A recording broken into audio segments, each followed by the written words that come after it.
was that Puppy is going to be playing a 5-position hoodwink, as looks like we're going to get out to the races right away with Old 11 on the Centaur, picking up the Bounty Rune and probably heading to the Glue Factory sometime soon, as unless the stop can save him, Puppy, one more shot, but he eats it.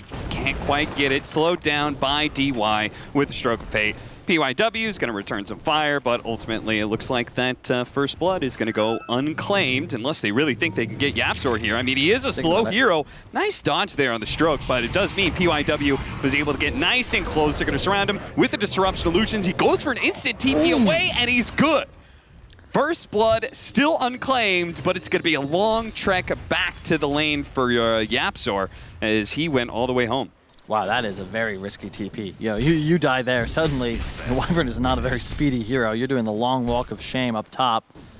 But well done. Nice TP.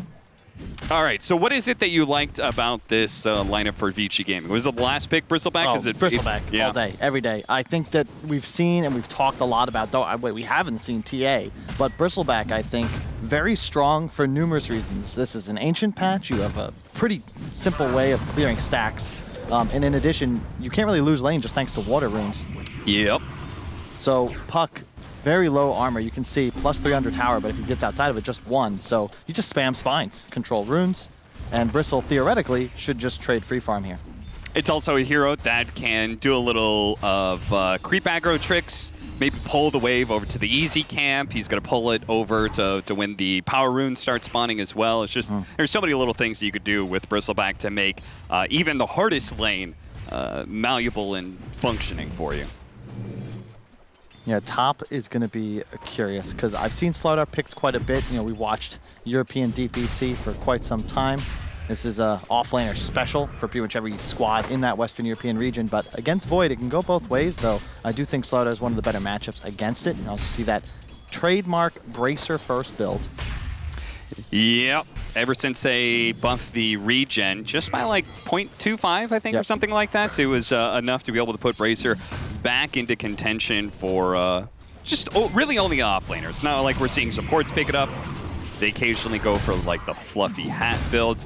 He is going to be paired up with Winter Wyvern though, which is not the greatest laning hero, and you're going to see that here. Zai is going to be the one giving up First Blood. Wow, got caught there looking like he was chasing to go off for a bash, but he catches one back, and if you tank the Grimstroke Inkswell, you're taking a lot of damage. And as you said, YapzOr, I mean, fantastic player, but quite possibly one of the worst heroes in lane. Look at that. 2 armor, 46 damage. And at level 1, it's just... It's not really. It's just not good. Yeah. I mean, we heard that from the interview. Remember that one with Puppy, where he was talking about picking the Winter Wyvern, and Matumba Man was telling him, no, please, don't pick the Winter Wyvern. My lane's going to be just shit. And Puppy did it anyway, because that's what a good leader does. Indeed. Is completely ignore everybody else and go with your gut. So he picks it anyway. It works. They win there. But on the international stage, it's going to be a different question. And there's 2 things I've been looking for coming into this tournament. And I think certain regions really undervalue the importance of lanes, even though we talk about it constantly. Vici and also Teamfight. And Vici in this game stressed both. So far doing quite well in all 3 lanes. They also have a really easy way to play macro on the map. Bristle naturally is going to progress to Ancients and farming stacks, which leaves then one of the 2 ranged supports to take middle. He's already taking a stack easy camp. And then a Void, of course, is going to give you that late game power spike. He just steals a couple of creeps. Nothing major here is actually going to be challenging the Bristleback for a few hits. 2 levels of the passive, though, for Ori, so he's going to be able to shrug most damage off. That's pretty interesting. I've always been more of a fan of the 1-3-1. Yeah. He's got to be really careful. Yeah, he tries to go for the water rune and gets a little bit baited and goes down to 4 health. Jeez. They can see that's that second point in the passive there, Cap. That damage negation allows him to live with only 4 HP. And you were just saying how you really like the 0-3-2 build for those exact situations. That's why you do it. That's why you do it. I always like the 1-3-1 because it allows you to farm more Ancients more quickly, but also ensure you get faster ult stacks up when you actually do hit 6 and start maybe looking to chase down heroes and find kills. You do have one of the most impressive cases of foot and mouth syndrome that I've ever seen. It's unbelievable. Wow. I don't know how it works like that. Yeah, it's your timing. It almost feels like it's intentional. No. DY going to be pushed away here. The Slardar sitting 19-3 compared to 25-7. So as expected, the Faceless Void is winning this lane. And again, we're probably going to say it's the lack of impact of a Winter Wyvern. Fortunately, as he starts getting to level 3 and 4, you start feeling a bit better because Splinter Blast starts dealing a lot of damage. You can Cold Embrace to be able to heal up your ally, which has been getting some okay laning phase buffs for, I don't know, I'm going to say it like 5 or 6 patches ago. Yeah, the base regen isn't just awful now, so a 1-point wonder as an ability. The damage reduction is also quite nice. Vici have a lot of physical damage threat. It'll be really interesting, though. I can't believe we saw Hoodwink in the opening from Secret. That was not something I would have seen coming. And keep in mind, this is why it's baffling to me. I think chat leaning 75% towards Secret. This team 1-1 Gambit. Yeah. I'm not feeling so hot about Secret right now, and especially if they have a 5 Hoodwink. I mean, one of the only teams that plays Hoodwink somewhat regularly would be Quincy Crew, and they play it on a 4 position. I don't think I've seen a single 5 Hoodwink. And I remember I asked Jack about that as well, like what's going on with this Hoodwink, and he just chuckled, said I can't reveal any secrets. So I don't know what that means, but it probably means he has no idea. Yeah. I played against him yesterday. It did not end well. And oh, this is a beautiful regen rune. You get to just farm. Oh my, this is enormous. Yeah, this is massive. You wouldn't usually be able to farm this big of an ancient stack this early, not even having maxed up quills yet. Yeah. Just hang. Now he hits levels. That is actually insane. What a rune. That is a potential game-winning rune. Like plus, I don't even know, 1,500 gold, a ton of experience, and it's still going. Yeah. Why does regen rune last so long anyway? I don't know. I got nerfed a little bit. I think it lasts less long, but yeah, on heroes like Bristle to farm Ancient, Storm Spirit, probably the most notable user. You know, poor Nisha, he's farming his stacks too, right? But that's what, a triple hard camp? That was a 4-stack Ancients that just dropped off. Yep. They're going to stack up the Ancients again here, but they honestly do not have the... Yeah, Wraith King doesn't actually do Ancient stacks very well. He's really good at farming a single Ancient camp. Yep. Not so good with the stacks. Yeah, I've heard Brian actually rage at his allies for stacking Ancients when he's Wraith King. Oh, it doesn't help him. I've heard that in person. He's very angry. Yes. It's scary. Speaking of scary, this... Old 11 Centaur could... Oh, wait, just kidding. Has a Vanguard. No boots necessary. Even after the nerf, he's probably going to be fine here. Oh, well... Oh, it's actually going to use the Stampede with Poyoyo coming in. They're going to try and chase down both of these kills. That's very greedy. They're going to use the Chronosphere to be able to go for the Wraith King. He did not get the stick off before the Chronosphere, so he didn't have the mana for Reincarnation. Nisha does have the orb, so he's very, very fine. There's a lot of stacks there, but of course, maybe he gets hit by one round of quills, but not even that. That was sick. He definitely checked mana there. The nerfs putting it now at 180 mana for the Reincarnate. So Poyoi recognizing there's no Reincarnate available. That is a huge rotation, and now he should be able to assert dominance. And this is the bristleback factor. I mean, what, level 9? Yeah. At 8 minutes into the game. Yep, he's 1,000 net worth ahead of the puck, who arguably beat him in lane. Yep. He forced the Bristleback to go back to base, and they're actually going to double up here. Secret going for the kill of a Centaur with a Vanguard. That's not going to go very well for them. As here comes Ori, looking to be able to chase down Zai, but Tubman just going to make sure his offlaner can get back safely. But ultimately, this has been a rotation of 2 cores to 1 lane with little effect. Yep. And this early phase boost, this is the way you love being able to play Bristle. Don't have to go for that early Hood or Vanguard for survivability.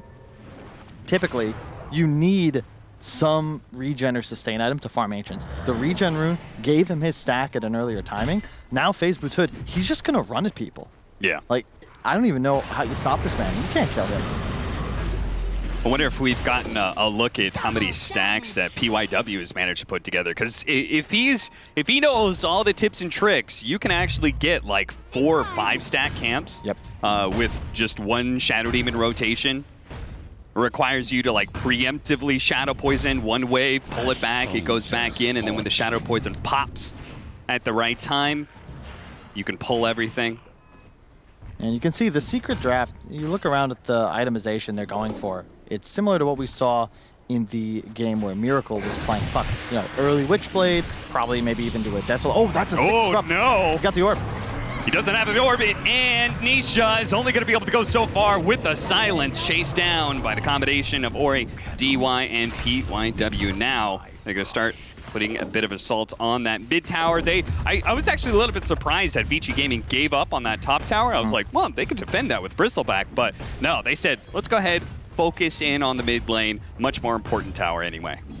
And do you see the Maelstrom build on the Void? So Vici looking to have that more aggressive timing. And Secret, yeah, Armlet build on the Wraith King. They have the minus armor from the Slardar, so they should hit a pretty big spike in the mid game as well. But my fear is, again, like this support duo, Wyvern Hoodwink, very limited damage output. And YapzOr, he's trying to do the typical Wyvern play, push out lanes from behind tower, but they're just diving in. Yeah. And he's got no way out now. Matumbaman, he's going to show up at a really nice coil coming in from behind. Nisha, he's going to be able to execute both the supports. Very little impact from them. And Wraith King still alive, too. His Poyo-Yo is going to be able to bounce away from all that damage that came out from the Hoodwink ultimate. And the rest of Vici Gaming, very hard to bring down, so they'll be able to reset. But still, nice defense there for Team Secret, being able to get nice 2 kills. Yeah, really nice job. YapzOr, yeah, he dies, but he blew so much time. He got the full cold embrace off and just bathed Vici into a rough position.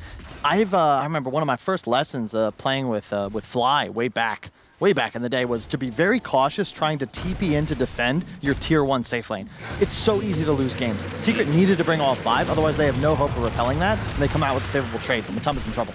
Yeah, I mean, Ori can very easily kill him twice here if Secret's not careful, and I bet they don't even have TPs left, because they all TP'd earlier. Ori's realizing that. He's like, I don't see anybody on my radar. I think we can go for this.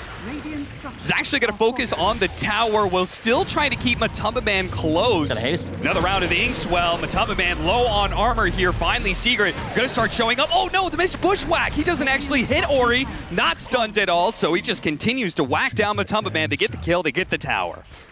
Yeah, just realized, they actually had the confidence to pick Bristle into one of the only break mechanics left in Dota 2. But right there, you saw Ori is just too strong. Like, he's not a real target, and Secret have to be concerned. You can see them with discipline, even in that first engagement onto the tower. They're not targeting Bristle, because that is what Vici Gaming want. They have a disruption behind him. They've got plenty of heroes to follow up. He's going to break coil, just stand there. Yeah, just wait it out. He's got Stampede shortly after, but the magic damage may prove to be too much. No misses from the low ground. They get him. The Witchblade. The Witchblade is what is necessary if you want to take out a hero like Centaur. Does so much added damage. So I feel like we've been talking about, you liked Vici Gaming's lineup. It feels like you feel like this Bristleback is a big problem. You said they drafted for lanes, they drafted for team fight. So what is the advantages that Secret's lineup has? In theory, better pickoff potential, cleaner stun combinations. Right. They have the break to deal with both the bashes and the Bristleback. In theory, Roche, they can take it with ease, they just get one pickoff. And right here, you can already see a little bit of that pickoff potential coming into play. Puck, Slardar, your hunters. Once that blinks online for Zai, this game gets a lot easier for them to play. And all they need is a pickoff like that, maybe 2 or 3 minutes from now, and boom, it's into Roche. And yeah, that was actually the blink reveal. Went for the brown boots, rushed it. I mean, they've got really good low-risk lane shove on the side of Secret that'll open that up, right? Hoodwink is able to play side lanes all the time. Winter Wyvern Splinter Blast, Wraith King Skeletons. Oh, trying to catch little Hoodwink, the squirrel. Gets back to the safety of the tier 2 tower, and with no additional help, okay. DY says, you're gonna come back to me? I'll go ahead and take that kill. Maybe I'm gonna trade my life for it, but he just needs to be able to get a spell off. Unfortunately, wasn't able to do so. Zai with the save and the kill, 6-6 now. That's interesting that I didn't expect that. We see the Vanguard actually on the Bristleback.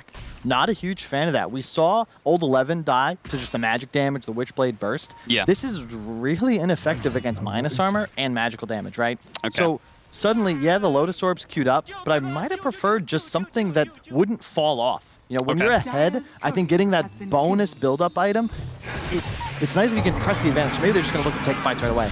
Coil immediately. Nisha has no mana. They're immediately going to double snap it here to try and finish him off, but Zai is able to provide a stun, and Old 11 is getting shredded by this corrosive haze now. Way too much damage, but plus the percentage-based DPS from the Wyvern Q as well, the Arctic Burn. Nisha with a really nice reaction there. I'm surprised they went for that, and you can already kind of see Vici. The downside of the draft is right now, what is their pickoff?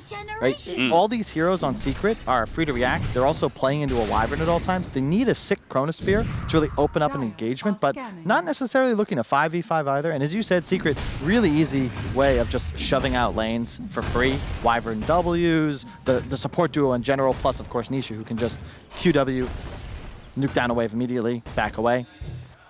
All right, well, it feels like Secret is in a pretty good place at this point. 15 minutes in, up by 1,000. Do you feel like their lineup is actually going to stall out at some point in time against Faceless Void?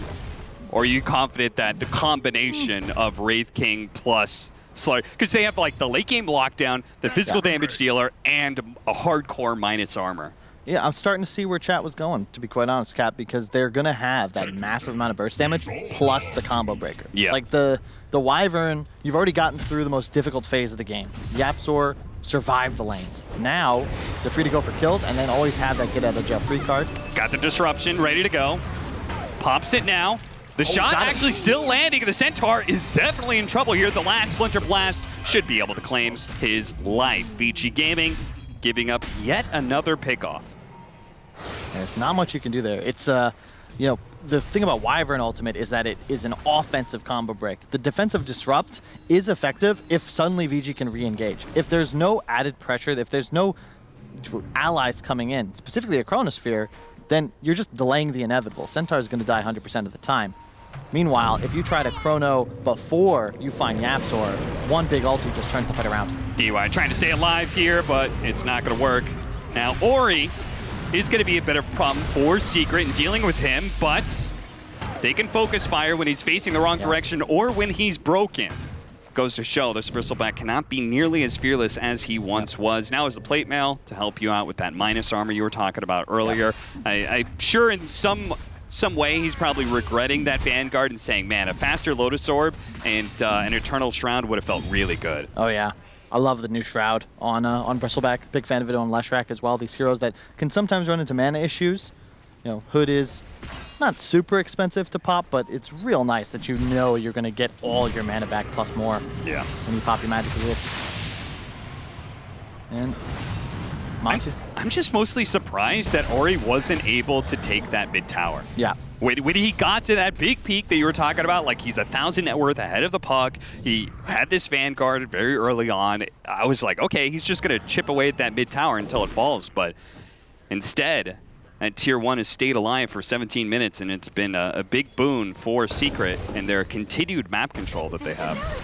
Definite prioritization of the bottom lane, right? They went once, and yeah, they got Matu and the tower kill, but it took them so long that that window where you were super far ahead on Vici wasn't able to close on the Secret mid tower. And for the reasons we've discussed at length now, it's tough to just straight up push objectives because Vici don't have any way to poke and prod to start an engagement. You know, Centaur still closing in on the blink. So ultimately, what is their catch?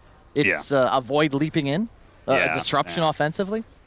And we already have the counters to Chronosphere, Winter Blast, or both the save from Cold Embrace as well as the Winter's Curse. And we've been saying it, even Rich repeating it now. Control the armor, control the game. You look around Secret's lineup. Zai closing in on level 12. That means minus 15 armor from his ultimate. A Medallion Rush on to the Hoodwink. You're going to have a Desolator coming out real soon on Matumba Man. Suddenly, Roshan, that dies in 10 seconds. And Vici Gaming, with the exception of this Bristleback, who, if he's broken and goes to negative armor, it doesn't, like, Slowed Sword might not be enough if he gets stun locked, but it is up at a nice timing. Somehow Nisha ahead of the game in net worth. That is wild. He's been a part of a lot of kills thus far.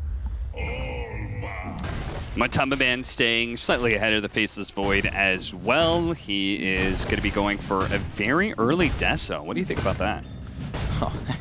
Checking out the camp stack. Yeah, he might be using the trick you were talking about. Yeah, 11. Putting up insania numbers out here. Yeah, it really is. And yet, despite all those camps stacked, still behind in net worth by 3K in total. It's the lack of playmaking power. You know, this is what somewhat punished Vici. You know, we saw their series against Nigma. They always had this focus on the macro game, on the late game. You know, a last pick Spectre in that game that they dropped. But the game one, you know, it wasn't so much Vici winning. They played solid, but ultimately it was just that the later it went, the more secure their position. Yeah. You might be able to say the same here. Most people do consider Void the king of the late game, but I really am starting to like what I see with Secret. They have controlled the armor, and now it's all about finding an opening there. Huddled is 4. Nisha's ready to TP if needed. And more importantly, they're playing this Roche pit area. If they find kills here, it's immediately in for the objective. They want to be playing this spot. Nobody cares about bottom safe lane tower. You can clear that out later. Oh, this is the kind of classic, right? Both lineups can take Roshan, so therefore both lineups sit around the Roshan pit for as long as possible.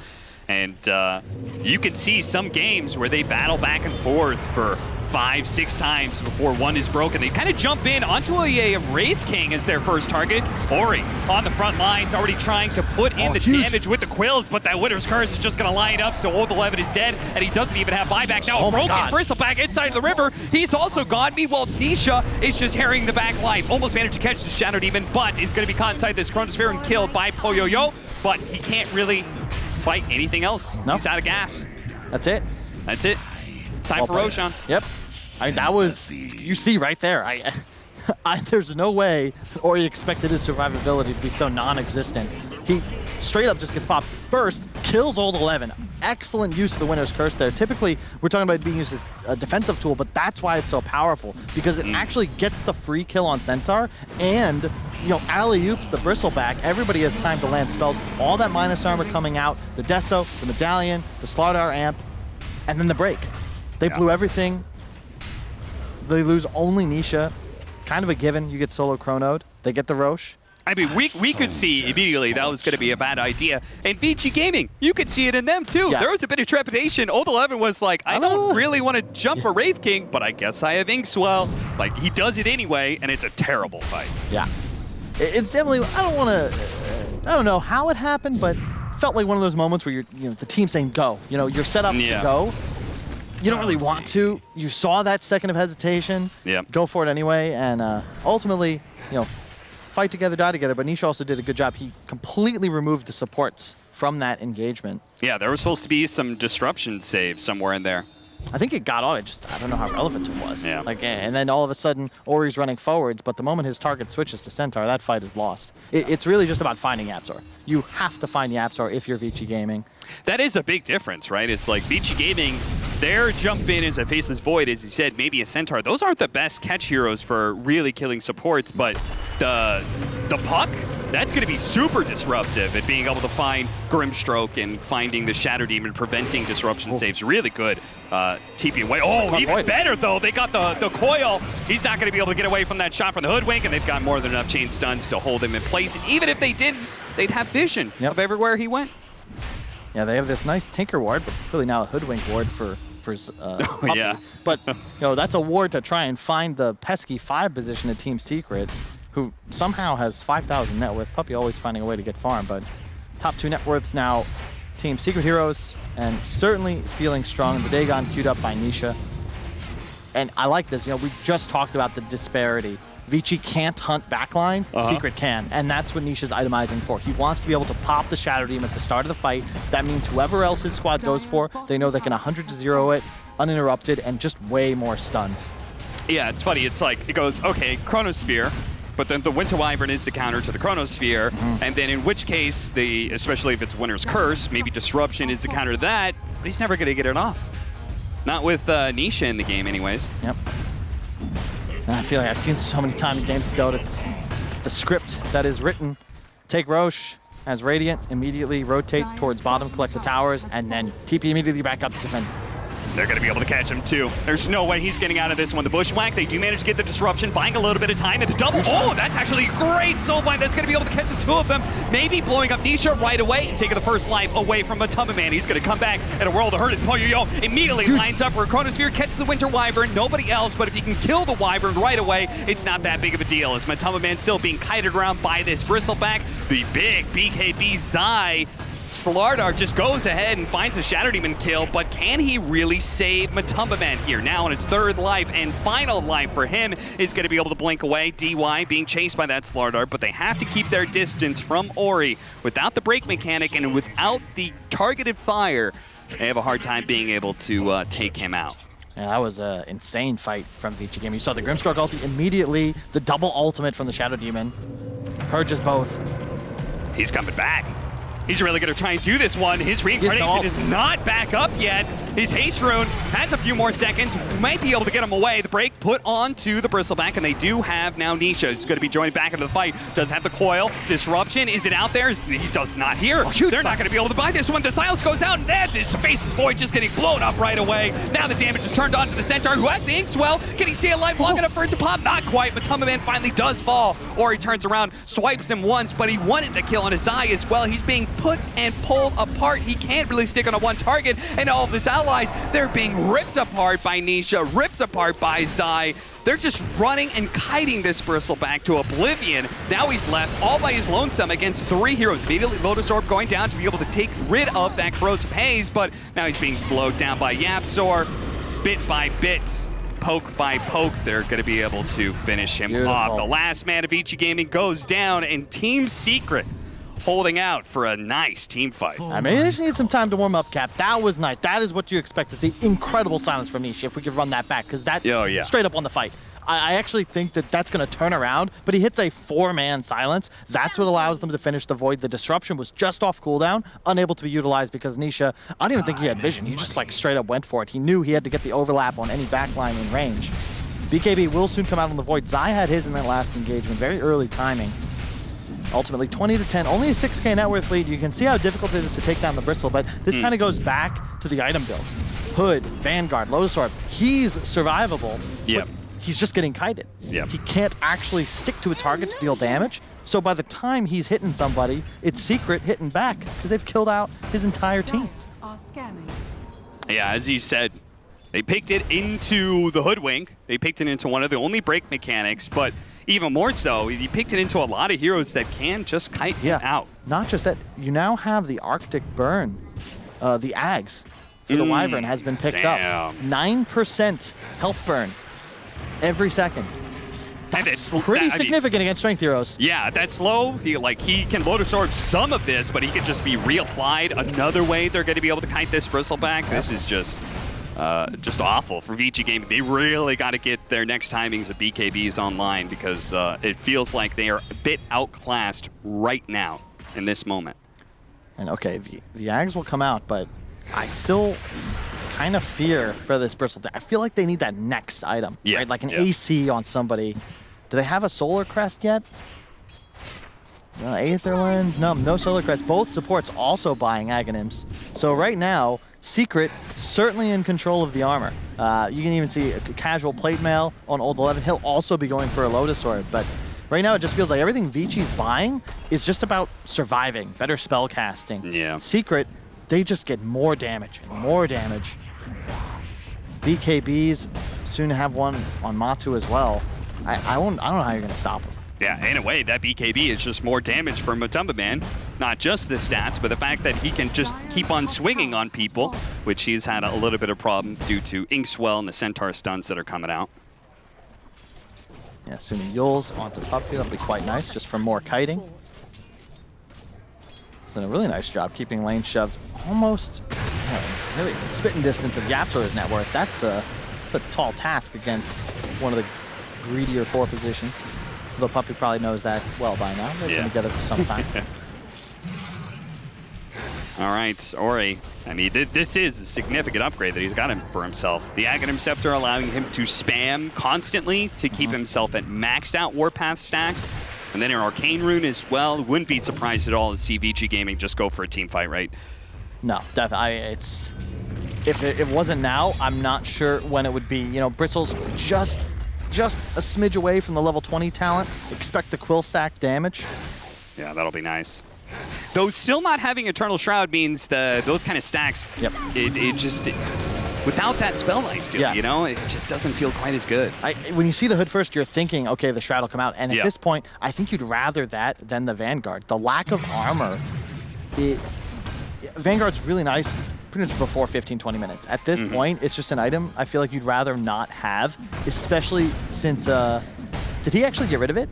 He did. He split it.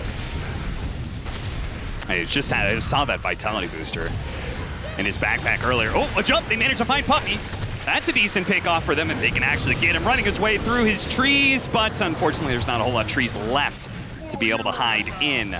YapzOr in a vain attempt to try and help Puppey, doesn't actually get caught. Fortunately, those tranquil boots allow him to fly pretty fast. It's actually pretty sick, not just for the offensive power we talked about, but as an escape mechanism. Finding Yapzor is the way to win a fight for Vici. How are you going to do that when he can fly at all times? I have this Lotus Orb. But yeah, like going back to that Vanguard, if he gets that early Vanguard and he takes the mid tower early on, then maybe that feels okay. I mean, but the fact that he went an early game item, didn't actually take the early tower that is most crucial to take. We're not crazy because he has Shroud queued up. He did have a Vanguard, right? Yeah. Because he just got rid of it. I mean, respect. Like, recognizing, you know what, I don't want this item. It was a bad decision. And I won't have it anymore. Okay. Lotus Orb is not going to be doing that much to save Ori. Fortunately, the Stampede will get him out for now. But Nisha did have that coil. Looks like he was just a little bit shy being able to catch up, though. Oh, look at that. He's got the coil breaker, too. Psychic headband. Oh, yeah. Great item for a puck. Yeah, the int damage as well. Also with now the finished Sanj Kaya. He had the Dagon before. Now it looks like it'll be an Octarine. I agree with that. Just for the increased cast range, much easier to find big coils. Does this change the game for you? Aghanim Scepter, Shadow Demon, and Grimstroke. They just got picked up within 2 seconds of each other. That is pretty nasty, actually. 3 purges, technically 4. Grimstroke can now give his team a carry in the Wraith King. Very stat-heavy build as well. They'll get the Deso. It's something. You know, they're 7K down, but Vici, even into the second Roche, wonder who gets the shard here. I mean, just imagine. So I know the damage did change for how the Aghanim Scepter works on Shadow Demon. Oh. Now it no longer does that stacking thing, but now it actually builds up over time. But just imagine, that's 6 purges if he gets it off on a Soulbind. That's true. That is pretty nasty. They did. Oh, they're in. Nisha tries to break the coil. Was very close to being able to pull that one off. They're going to give him the Inkswell. On top of it, there's the Soulbind. Onto 2 with the silence. Onto the puck as well. This is perfect, but the Winter's Curse, it stalls everything up. Can this actually bail out Nisha? He takes 1 bit of purge damage. Not quite falling just yet, but finally there goes the Aegis. Same goes with Tumba Man on his second life. They're going to be able to come back in with a BKB, but they're not strong enough. They don't feel good enough to be able to fight Poyo-Yo because of the Grimstroke getting that Dark Portrait off. Now they're going to be able to pick apart Nisha as he tries to jump away and fade with silence. Not good enough. Neither is going to be this Bushwhack. Oh, he's actually invisible right now, but finally they do get a vision of him. He gets off the Bushwhack last second, but they did buy back, and they're trying to get here. But Vici Gaming, they're not manning down. They're actually going to go for it. They are not afraid of Secret. They weren't afraid of him with an Aegis, and they're certainly not afraid of Seams with buybacks, but still going to happen. Lotus Orb bouncing back on him. Matumba Man, he dies, he comes back just in time for the reincarnation. Nisha still trying to go for those supports on the right hand. It's Zai. Zai is going to be joining him. Ult 11, he's going to be dying, but Matumba Man, he's going to be following him right down into the grave where he belongs. Zai ends up falling. Is now Poyo-Yo jumping for his next target. He gets bushwhacked though. He gets shot. He falls. Nisha managed to get the kill on the carry of Vici Gaming. They all have these buybacks, but look at the Dark Portrait. It's going after Puppey. Nisha's very low as well, but Team Secret are able to escape with at least one of these heroes. Looks like maybe Puppey's going to stay alive as well. Vici Gaming, in their resolve, do not buy back for that. They just leave Ori, and he's perfectly fine. That is excellent discipline. You know, Secret, they used those buybacks. They had to go in and fight. That's 2 cores. Puppey as well. And I mean, if it breaks, that fight is totally different for Team Secret. Yep. But it's maybe 100 units away. So now all of a sudden you've blown coil. Ori, he doesn't care. He's going to just stand there, spam QW, and look to kill people. That opening of the fight for Secret just backfired. And the ultimate... It's the only 2 team fights they've lost, right? Yeah. When Soulbind catches on to Nisha, the team fight is easily won by Vici Gaming. Yep, they blew everything. The Chronosphere as well. They used everything to try and save him. But you saw the silence from the Grimstroke on the puck. He came out of Cold Embrace, still couldn't get any spells off. Got a question, you know, this Soul Booster, in theory, Octarine, great item, but I've seen Miracle earlier today pick up a BKB. I wouldn't be surprised if that's something you got to think about here for Nisha. He's huge. Like, look at his net worth. This hero is not just a squishy spellcaster at this stage. And if you have a BKB, suddenly it's really just that Chronosphere you're going to fear. But to your point, Vici got everything they wanted. I saw like 3 purges. Tumba Man's just broken twice throughout the fight, and the Dark Portrait opened up. Like, you had a Wraith King on your side the entire fight. Yeah, no, that was absolutely crazy. I mean, just pure number of lives. right? That was 3 lives on Nisha, Yep. right? He had the Aegis and he bought back as well. There was 4 lives on Matumba Man. Like, they threw all of that just to kind of go even. Yep. At the end of the day, like that is, they used cheese as well on that second round of the team fight. I mean, it definitely feels like this game is beginning to turn for Vici Gaming's favor, or it's just the execution of team fights that matter. It's Team Secret also needing to tweak a little bit of their initiation style. It's Zai who has to go first. He has that Aghanim shard now, so a big stun also applies all the amplified damage. For 5 seconds, he'll get haze on his targets.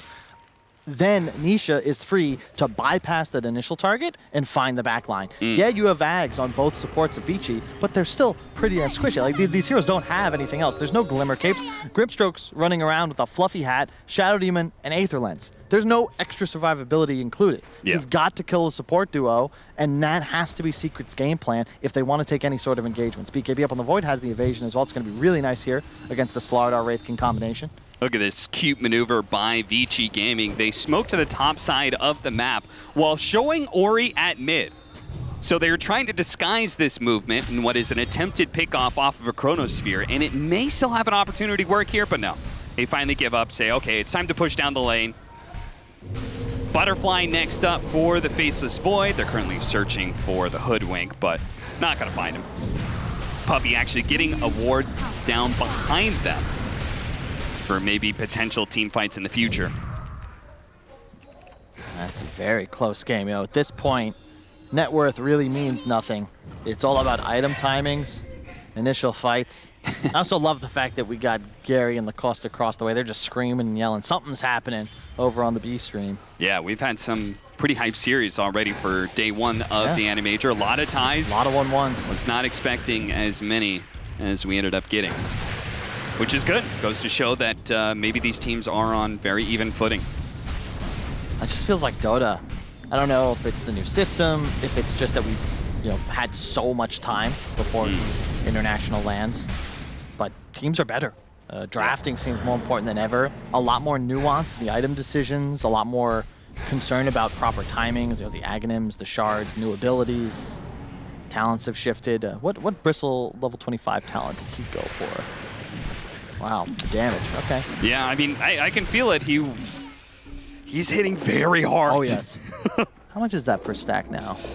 Aghanim Scepter soon for the Hoodwink, which that's a significant upgrade for Nisha to get that extra, both the spell damage amp up as well as the amp up on, or reduction of status resistance. I mean, you manage to break a coil on somebody who has that boomerang status effect on them. Ooh.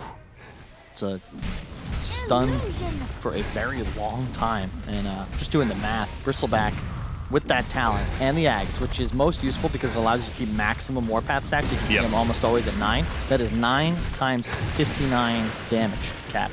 That is a lot of damage, Kyle. That's over 500 damage? That's correct. It's 590 90 minus 59. Oh, God. That's 531 bonus damage. Very good. Very good.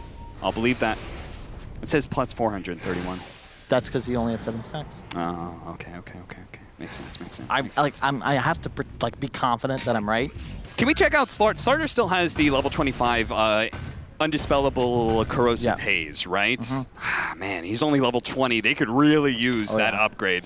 Those Lotus Orbs are very annoying. That's a game changer. It's what makes Dota so cool. It's just so much fun to watch because you pick up, the Lotus Orb was the answer to the haze, what, like 17, 18 minutes in, picked up by the Bristleback? But you get so late in the game, suddenly it's like, oh wait, that's not an answer. I actually now just need to have a massive amount of armor to have a prayer in this game, and that's a big butterfly for Poyoyo. That's ideal. You can see Matu, he recognizes what he needs. He went for the Deso AC, all about the minus armor, but now needs an MKB if he actually wants to try and slay a Void, especially one with backtrack skill. We already might have been in, just maybe some poke, hold up. Yeah, I mean, they're going on to Matumba Man here. The Wraith King, again, maybe not the best target. Old 11 taking so much damage with the Corrosive Haze on him. The Winter's Curse actually pulling in Ori, so the Faceless Void is going to take a decent amount of damage. Can they actually keep him chain stun, overlapping those stuns a little bit too much, perhaps? And Poyoyo is going to be able to jump jump away, turns around, Chronosphere throws it out, but it only catching Matumbaman as Nisha had already jumped away. He's going 4 DY, trying to deal with the silence, and will be able to do so as well. Again, the Crow's phase allowing even Nisha's physical damage to do so much more. Poyo-Yo, jump on the ground, but he won't have the time to be able to pick it up. He's got to retreat. This has been a disaster for Vici Gaming, as once again, trying to go on the Wraith King, allowing Nisha a free game as a result, trying to use the Stormcrafter as best he can, but this time around, damn. Wow. Woo. 1003. And once again, Cap, it's all about the team fighting. It's all about who's using spells on who. That time, the Chronosphere doesn't kill Nisha, but just Matumbaman's respawn. So suddenly you have no fear for the Chrono, an immediate turnaround. Team Secret chase him out of the fight, and what was Nisha able to do? Get onto the backlines. He doesn't fear Chronosphere. You saw Zai actually ignoring the Void, just running straight past him to the Shadow Demon. They recognize if we can kill off these supports, we're gonna win this team fight. It's exactly the plan for Secret. They get a mid-tier 2. Roshan is not up. Oh, just spawned. Talk about luck as Yapzor walks into the pit. DD already top. All right. That's the dream. How fast is Roshan gonna die? I'm gonna start the stopwatch. Where's Zai? Oh, this isn't fair. They don't have Zai there. They need the corrosive haze. Like this was coming. Legitimately, it would die in like 2 seconds. It's like 4 as soon as that haze goes on. 1, 2, 3. Close enough. Close enough. Aghanim's now on the Slardar. That's going to be insane for his survivability, although it was tweaked a little bit. Used to just be broken. You saw Slardar standing in the puddle, now only getting the benefits with Sprint active. Which is curious because the ultimate coming out from the Shadow Demon, that Purge, that takes away the sprint, then that's going to take away that effect. And also, I wonder how break works with that as well. Like, if you're broken, I'm going to assume you also don't get those bonuses, unless it's now tied to the active of sprint rather than a passive. Okay. So then it's just a question of whether or not he's going to be purged by PYW, and then in which case an Aghanim Scepter may not feel as good. And I was going to talk about, the lack of Aghanims on the puck from Nisha, but he picks it up thanks to the Roche. So you saw there the Minotaur horn popped, Old 11 now realizing, hey guys, we got to be careful here, because suddenly these coil breaks, especially on a hero like Void, reliant on the BKB, now will be ineffective. It's a huge tool for Team Secret. Look at that damage. 40,000 damage being put in by Nisha. He is putting in the work. Is 32,000 being put in by Ori. I mean, just talk about the difference there. Bristleback is supposed to be able to rack out huge amounts of damage because of his quills against a tanky strength hero like Wraith King. Nisha, I'm going to say most of this damage is slaughtering those supports. Oh, yeah. What is that? Is that a Dagon 5 already? What level is that? It is a Dagon 5. He has so much farm. Yeah, no, he's... With the spell amp, that is a 1,024 damage spike. So all of a sudden, these Vici Gaming supports are starting to think about how, like, it's not about keeping our cores alive anymore. It's how do we keep ourselves alive. That Ghost Scepter seems nice for your Shadow Demon, but not helpful against... Oh god, a double damage Wraith King with the Mortal Strike talent as well. So he's going to be pumping out those crits. 1,500 damage at a time. I like that there's a Stormcrafter on Bristle. He's holding it for the self-dispel. Now has the AC, has the heart. This man just simply does not die. However, do look at the armor. That is not enough. Typically 29 armor, you're feeling fine. Yeah. But Slardar minus 20. The Deso. Well, what does he do? I feel like he's 6-slotted. Consume the Aghanim Scepter, get a Shiva's? Yeah, that's the danger, and that's what, the armor, why it's so valuable. You run out of ways to increase it. You could buy Shiva's, sure, but so you're saying we need a Divine Rapier, but for armor? Maybe an upgradable AC. I'm not sure. And you look around, like Old 11, he doesn't have enough armor, and that's why even with this heart, I'm concerned he's still an easy target. Bear in mind, the more HP you get, the more effective that Arctic Burn from Yapzor is going to be. Secret really don't care about your max HP as much as they do your specific resistances. So you got to be cautious now in Arcane Blink. Beginning to get to some of the levels where we can see the other talents that they're beginning to pick up. Feels like the old puck with the 420 GPM talent. Yeah. 25,000 net worth lead for Team Secret in this 45-minute game. 28-17, Vici Gaming have shown that they can win team fights, but it's always been under very specific circumstances, which is, well, straight up catching the puck. They have to put an end to Nisha's reign of terror in this game. Indeed, and remember, Secret, yeah, sure, they're ahead, but you can feel the tenseness, right? This is just the wild card, but this is quite possibly an elimination series. 2 out of 6 teams advance. Vici, they're looking at a qualifier for TI. If they can't make it out of this phase and do some damage in the playoffs, Secret, for reasons that really shouldn't need an explanation if you watch TI 7, 8, or 9, really would prefer if they could keep either OG or Team Nigma out of the International, and they would do just that by keeping Nigma out of the next phase of this tournament. Right. 30 more seconds left on the Aegis, but Team Secret don't seem to be in too much of a rush to try and put a use to it. Everyone just seems content farming away. Scythe coming in soon for Yapzor. It seems like our Wraith King needs an MKB because of the Butterfly pickup from our Faceless Void. Even Zai looking at a Nullifier. Oh, look at that. Puppy. Yeah. The next level. That's sick. Do you... Wind Waker for him is the item. You can't Wind Waker people out of Chronosphere, though, right? No, you can't. You can. Yeah. Why'd you think you couldn't? Because Chronosphere disables, like, all movement. No. From all things other than Void. No? No, and nothing stops Wind Waker. Really? Yeah. Wow. Yes. That's why it costs $1 billion gold. Yeah. And that's why we also never see it, because it does cost $1 billion gold. It didn't provide movement, but it reminds me, I remember talking to No-Tail about this, because way back in Han, you just got that with the basic Yules. You couldn't move people, but you could do it on allies. So, 2011 Fnatic, they just bought 4 of them. Laughed at you. Oh, you want to go for him? Nope, sorry. Up in the air. Good luck. That's great. At least it's 8,000 gold here in Dota 2. Cool mechanic, and something we really just don't see very often, just because it takes so long to get to the phase of the game where that might be necessary. And as far as saving a hero during Chronosphere, there's no better item. Assuming what you're saying is correct. Yeah, no, it is. Okay, 100%. I believe you. You said it with confidence. Puppy. Well, when I say something with confidence, it means something, Kyle. Yeah, when I do it, it's just the same thing. We also have the level 25 talent coming in for Puppy, which I'm going to assume he's going to be going the big damage route on his ultimate. Take a look at those talents real quick for me. For the Hoodwink. There we go. Yeah. Pure damage and pierces spell immunity. That's pretty nice. So much damage. Thank God they nerfed the higher ends of damage on that ability, but it looks like Vici Gaming, they're coming in. Nisha does have a double damage. She's trying to scout things out in this triangle right now. Seeing Ori is enough of a tell. They know there are some heroes here. In fact, they had a ward placed just freshly right there, trying to get any extra vision. Throwing down the tree. You could see the acorn tree going out from the Hoodwink, just trying for any type of information they could possibly get from what Vici Gaming's position is, what they're trying to pull off right now. Puppy managed to dodge Old 11 and the attempted stomp there. Look at him just dropping sentry after sentry. Ori's finally going to come down from the triangle and chase after Nisha to make sure this creep wave doesn't push into their base. Yeah, this is where the game gets a little dicey. You know, Secret, they're just playing with their food a little bit. They want vision before they take a fight. And in this phase of the game, you know, it doesn't matter how far ahead they are.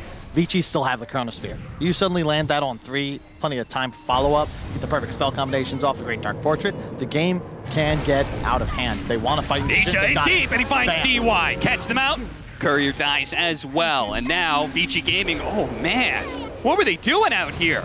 Their supports caught way in front of their cores, and now they have to end up going for a buyback here. Secret, no doubt, are going to be poking at the base a little bit harder than they were before, as you can see Batum Ben jumping in a little bit. That was so well played. They went away from the Vici Gaming vision. They missed the ward they had middle with that sentry, and then they just went for it on Secret. Watch out for that backtrack. He just dodged Dagon 5, and maybe it doesn't matter. Broken and blown up. Where'd he go? Yo-Yo's just gone, and Secret are certainly going to be forcing the buybacks now. Old 11 looking for his opportunity to initiate, only catching the Wraith King. Now Winter's Curse allowing Secret to be able to disengage, and if anything, this Centaur may need to look out. They're going to blow him up with all this damage, potentially disruption, a little bit of time perhaps for Old 11 to be able to jump away with the Stampede. He's good, but the problem is they've used all these buybacks, and they haven't caught anybody from Secret. They have perfectly disengaged themselves and are ready to now potentially find that one pick off that ends the game. God, I just love watching it. It's all about the vision, Cap. Like, just so much control. You don't see many captains do this with the exception of Puppy and Curl. You know, Insanity, it's I guess more common than you give credit for, but he places that ward as he's, like, backing away just to get a little bit of vision. He gets the Yules off on the Faceless Void, and that whole entire engagement is set up because Secret flee the area of the map Vici want to fight them, and retreat to the other side, then capitalizing on what they see. They have a huge gold advantage. They just need to be the team that casts spells first. That's exactly what they did.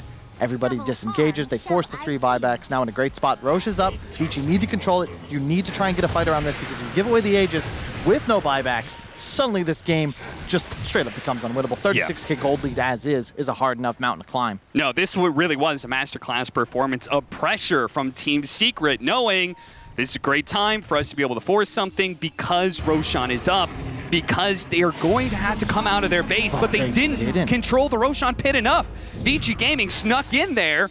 Now they've got Refresher Shard, Aegis. They're going to get an Aghanim Scepter with Faceless Void. That's a huge upgrade. Huge. Watch out, Nisha.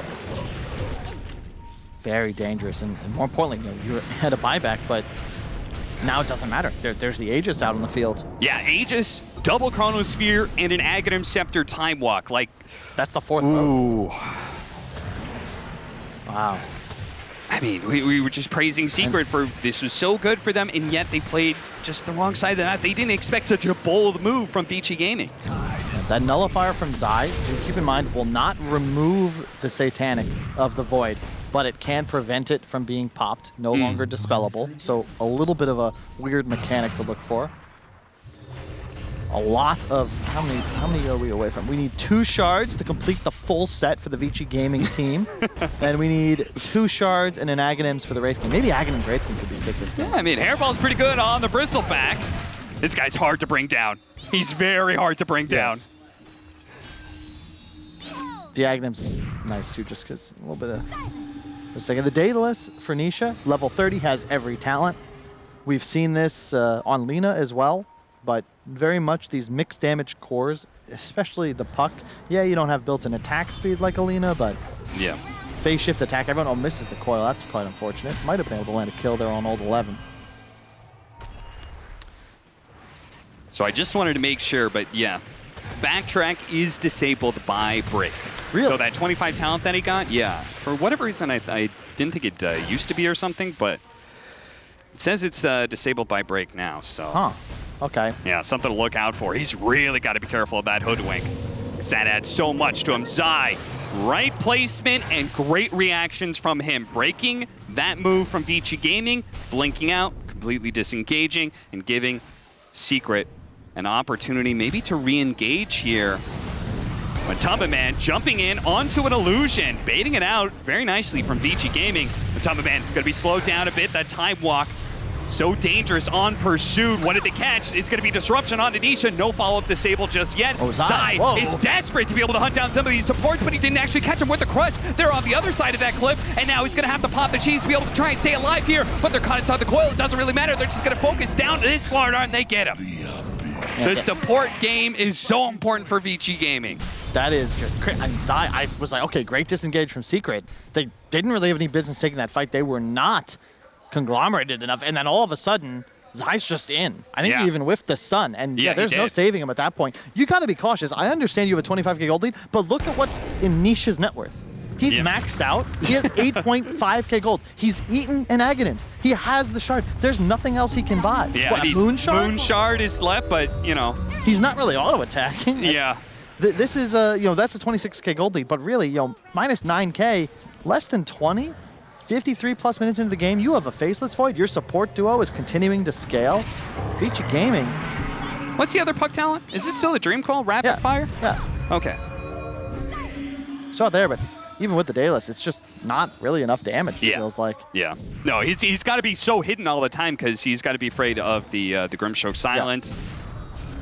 Potential of now the Time Walk being just like any one stun will probably lead to his death. Yeah, and like, okay, near 10k gold on Nisha. That was 8k on Matu. This 25k gold lead, it doesn't exist. There's too much gold save. You can just look, show me gold on heroes right now. I bet Nisha has more than 25k just in the bank. Yeah. No, it's... Did that look like it attacked the outpost there? The phase shift attack? I was not paying attention, but that was an old bug in Dota, so I wouldn't be surprised if something like that was there. Yeah, so we're trying to work towards his level 25, which, I don't know, what would you rather have, the Winter's Curse duration or Splinter Blast Stun? I'm very always partial to extra stuns. Okay. They both give extra stuns, so who even knows? Oh, trying to bring it down, the disruption though.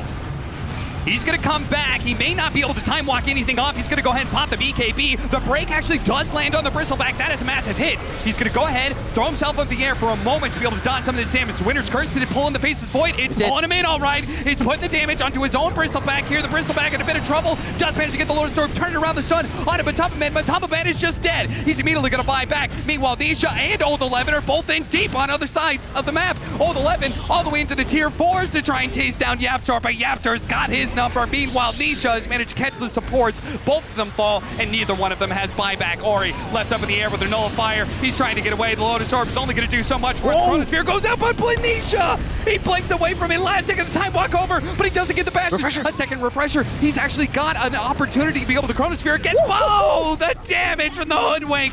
He lines it up. William Tell straight to the forehead. Po-Yo-Yo now battles all by himself with the Chronosphere. Can he possibly do this?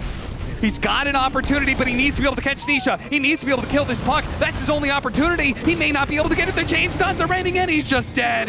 No buyback there. Vici Gaming, they don't get an opportunity to get off the second Chronosphere. Unbelievable. I can't believe you're going to see the fight. All 11, man, you are so deep. Like, Nisha's in the river. You're by the tier 4s. He gets picked off by the Matu buyback.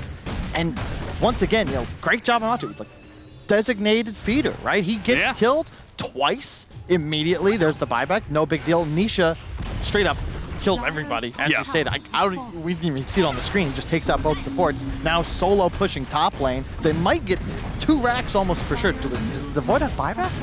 There's no buyback. So this could straight up be the end of the game. Yeah, if they rush for tier 4s and go for the throne right now, they could potentially end it. But they're not going to do that. 20 seconds left on the buyback. They may not know the exact timer of Vici Gaming, or they're just respecting the defense that could be held out from the supports. Is BKB activated by Matamba Man as he looks to be able to finish off Megas and back away. They're doing a really good job. Coil actually going out. They're really going to try for this one. Just give him the Inkswell to make sure the increases survivability, but there's no reason for Secret to fight this. Yeah, and I really like, if you see, Matu is doing a much better job. Zion the fights as well. They're targeting that Dark Portrait. It's a significant source of damage, but it is squishier than enemy heroes. So they're doing a nice job now ensuring that they can either kite or kill it before it becomes too big of an issue. What do you think about this one? Matamba Man now has an Aghanim Scepter, so even if they kill people, they're still going to be able to get off some spells before they finally go down. Trying to lay into the Bristleback right now. Quill's stacking up, but this late into the game may not manage to do so much. Is that Hoodwink ultimately certainly does a lot. The pure damage, the break, everything you need to be able to bring down a Bristleback. Fortunately, they have held, and not only that, Vici Gaming, they now have a buyback on Faceless Void. So, still an opportunity to be able to turn this game around, Kyle, but I mean... Hey, it is never over as... Oh no! He went back for the Vanguard, baby! Time to get the Abyssal Blade. It was a mistake at Why did I sell that item, Kyle? Hey, at least he's got the full Abyssal now. They just recognize it's the lack of stuns, Cap. Yeah. It's just so hard for Vici to find kills. You know, they need that magical course of events, the perfect synergy to be able to take on Nisha, who is just everywhere right now. They're jumping. They're all in. They're all in right now on the first back, seeing if they can blow him up. Where's the shot for the Hoodwink? Do they have it just yet? Ori, he's going to beat Chronosphere. Oh, the disruption, but he's going to come back around. Winter's Curse is going to be able to group him up. The Bushwhack also sending him down. Old 11 does have the Inkswell to try and help Ori get out of here, but now they're forcing down the Faceless Void. Oh, yo, turns around. Satanic getting some life steal off. He managed to kill Zai. He managed to bring down Matumba Man once, but Matumba Man's going to come back into play. The Slaughter is still fighting out as the Phantom, but Matumba Man in and out. It seems like he goes. Where is he? Oh, he still has the Phantom. He's dead, and I believe he bought back in the last team fight. Vici Gaming, can they still actually keep this going? Poyo and Old 11 and Ori are all safe, and that's what matters. There is no buyback on Matumba Man. You've got 2 minutes now to work with. No Grimstroke available either. However, it's a 4-on-4, and as Vici, you're going to be okay with this. You've got plenty of wave shove to be able to deal with the creep wave, and as you just pointed to the screen cap, indeed, Roshan is alive. Maybe you get some, but what? What do you actually get out of it? An Ags for the Centaur? He's the only person who on your, doesn't have on an your Ags? team. Just Centaur? Yeah.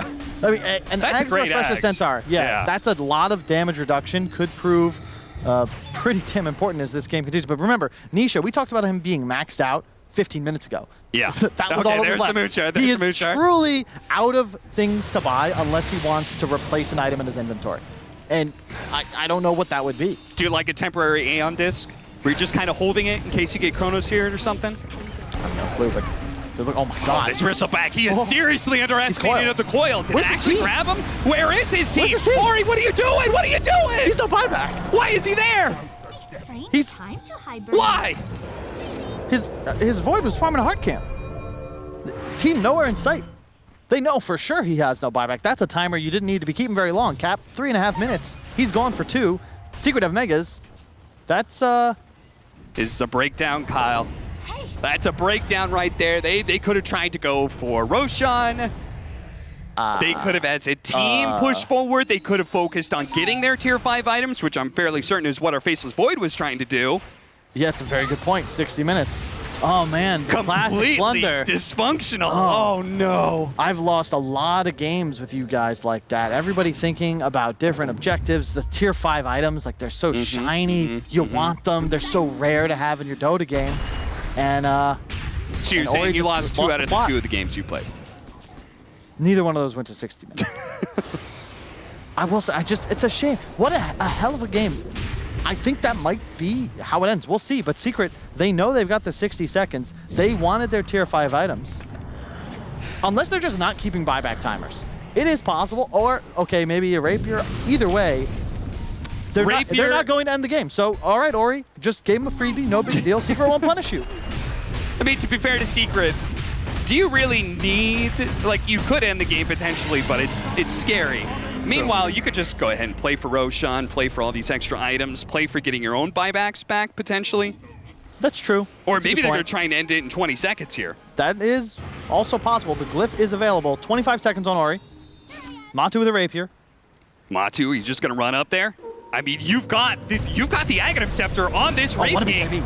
Vici Gaming cannot let him get close here. Oh my goodness, half his health just went away. Fortunately, Disruption bailed him out from the Hoodwink. The nice soul bind, he's going for Zai almost immediately. They do manage to get the Chronosphere onto the 2, but Nisha at the same time is already in, and he's going for the supports, and he's already killed the Grimstroke, and now Poyo was left by himself. He's dead. A buyback for him, yes, but no Chronosphere on that other life. Puts them out of the coil. Get out of here, Centaur. Old 11, he's going to be forced to buy back, or he's now here, holding out for the tier 4s, but it looks like Team Secret, they may not even have to focus on heroes. Never mind, there goes the Wraith King. He dies really fast, and they cannot afford to be able to give up that Divine Rapier. They're going to go for it, but Tubman saved out by the Cold Embrace. They're dodging all this damage. Oh, wait, there's Curses there as well. The break onto Ori. Ori's dead. He falls, but Tubman, he lays the damage in a Faceless Void. Almost one-shots, knocks him out. That is Team Secret taking game 1 of the 2-game series against Vici Gaming. Wow, they needed that one, Cap. What a fight. Unbelievable. Ori gives them a huge advantage, but just every single team fight that's